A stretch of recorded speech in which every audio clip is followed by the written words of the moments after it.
We're going to dig a little deeper now and go to CBS News legal analyst Rikki Klieman in New York.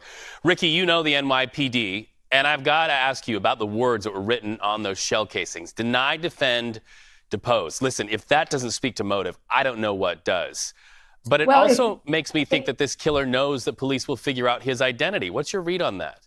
Well, it certainly does speak to motive. There can be no doubt about it, especially if you compare those words to the book that was published in 2010 about insurance companies that deny claims. And that book was called Delay, Deny, Defend. So you have one switch of one word, but two of the other words. You also have to remember that there have been protests at the headquarters in Minnesota by people who feel that UnitedHealthcare has not been good to them about their claims and has denied coverage. So is he one of those people? Does he want to be caught? Does he want to go down in infamy? That is always a possibility. Or is he one of those people who likes to tease the police and say, catch me if you can? The NYPD does not like to be teased, and the NYPD, with all of the faith that I have in them, in addition to the fact that their new commissioner, Jessica Tisch, when she was there in an earlier capacity, she was head of technology. So not only does she understand how it works, she's at the forefront of technology, and facial recognition is one of her things. So I do think that this crime is going to be solved, plus the fact at the moment, you have, Reed, a modest reward. Certainly, UnitedHealthcare could come up with a big reward if they don't get sufficient tips to the police very soon.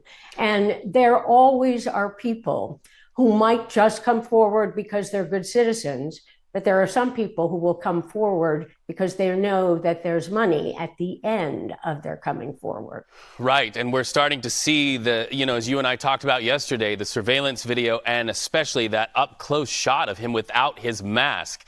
What are police going to look for in that mask and then also in the information left behind at the Starbucks that figures into this story? Well, they're looking for DNA.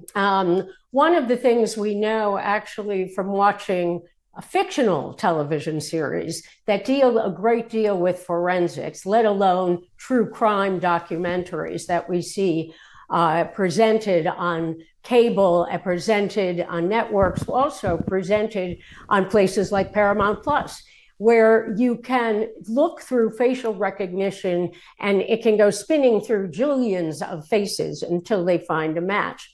In addition to that, we're looking at DNA. If they can find DNA on those shell casings, on those bullets, inside the room, let alone if they locate the mask, we know they've picked up a cell phone. If it is his cell phone, they have all kinds of leads here.